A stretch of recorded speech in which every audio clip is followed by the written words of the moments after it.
Американски авион ја промаши пистата во Јамајка. За ова ќе чуеме повеќе штом ќе ви кажеме што се случува во Иран, а семејството Обама ги продолжува божичните обиколки. Го гледате Newsflash на Гласот на Америка на македонски јазик, а јас сум Лилица Китановска. Иранските опозициони групи велат дека безбедносните сили се судриле со приврзеници на починатиот свештеник дисидент во два града во централниот дел на земјата. Опозиционите веб страници велат дека полицијата ги задушила собирите во сеќавање на великиот ајатолах Хусейн Али Монтазери во неговиот роден град Наџафабад и соседниот Исфахан. Извештаите велат дека полицијата во Исфахан употребила сулзавеци гумени куршуми, уапсила над 50 лица, а имало и повредени. Слични извеште има и од Наџафабад, каде реформисти извикувале антивладини слогани. Извештаите не може да се потврдат од независен извор, затоа што Иран забрани странски медиуми да присуствуваат на протестите. 91 лице е повредено кога американски авион ја промашил пистата на аеродром во главниот град на Јамајка, Кингстон, доцна синојка. Боинг 737 ја прелетал пистата на аеродромот Норман Менли Интернешнл, приближувајќи се за слетување при силно невреме од дожд. Авионот ја пробил оградата на крајот на пистата и се лизнал над пат пред да запре на плажа. Сите патници се живи. Повеќе од 150 биле во авионот што полетал од Вашингтон ДС и запрел во Мајами пред да продолжи за Кингстон. Портпаролот на American Airlines вели дека дел од слетувачката опрема на авионот откажала и еден мотор од десната страна паднал од крилото. Првата дама со ќерките вчера им читаа божихни книги на деца во детската болница во Вашингтон. Првата дама приватно се сретна со младите пациенти во одделот за срце и бубрези, а потоа во атриумот читаше на други деца. Малија и Саша и помогнаа на мајка им во донесувањето малку празнично расположение заедно со семејното куче Бо.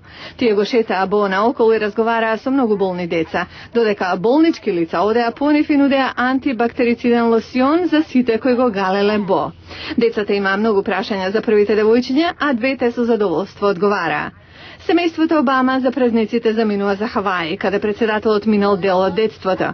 На прашањето како оваа година за нив ќе биде различно од порано, Саша одговори: полесно ќе биде да се качат на авион, за разлика од обичните граѓани, како што ќе видиме во емисијава.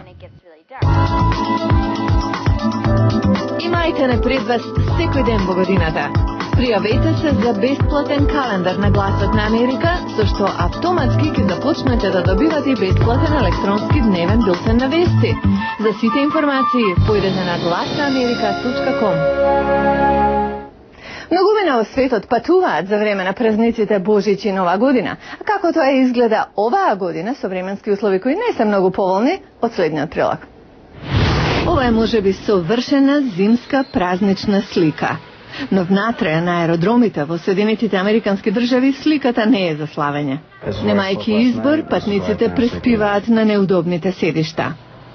Снегот од минатиот викенд затрупа најголем дел од источниот дел на државата. Само во Њу Јорк повеќе од 1000 летови беа откажани.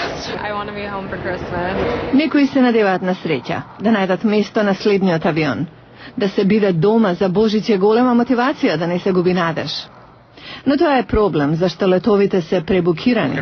Службениците на авионските компании имаат ограничени можности во хаосот што го создаде невремето. Се справуваме со откажани летови во обем од 1,5 ден. Тоа се многу луѓе да им се најде решение. А овој патник вели, стигнувањето до дестинацијата Лондон би било чудо. А еве како е во Лондон?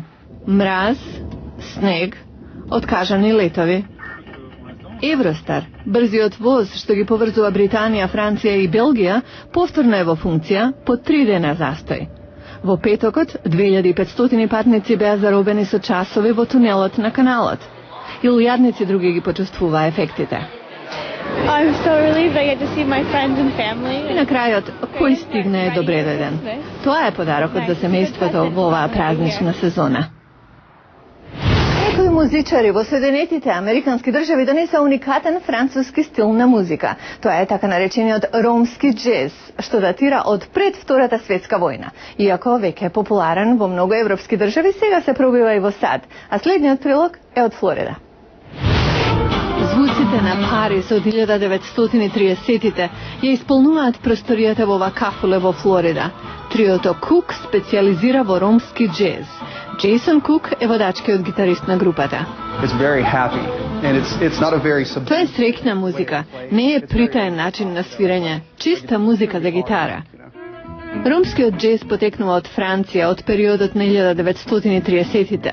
Гитаристот Джанго Райнхард го развил стилот откако го минал детството во ромски кампови во околината на Париз.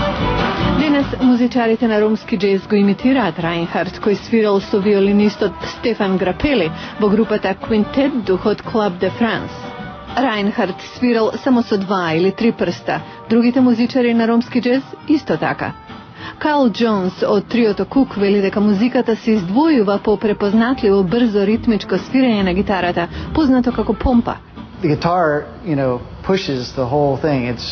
Гитарата ја турка целата работа. Тоа е како пулс, како пумпање.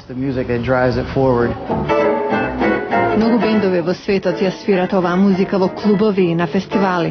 Джанго Бенд ги забавува русите во овој клуб во Москва.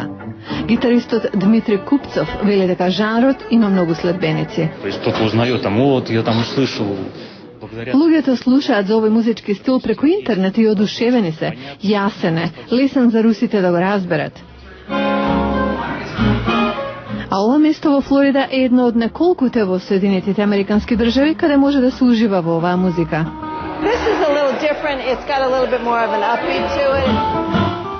Триото Кук сака да ја расшири понатаму, иако ја има и на многу годишни фестивали во Њу Јорк, Калифорнија и државата Вашингтон. Музиката на Джанго Райнхард живее 56 години по неговата смрт. Утре во Newsflash откриен генетскиот код на 2 вида рак.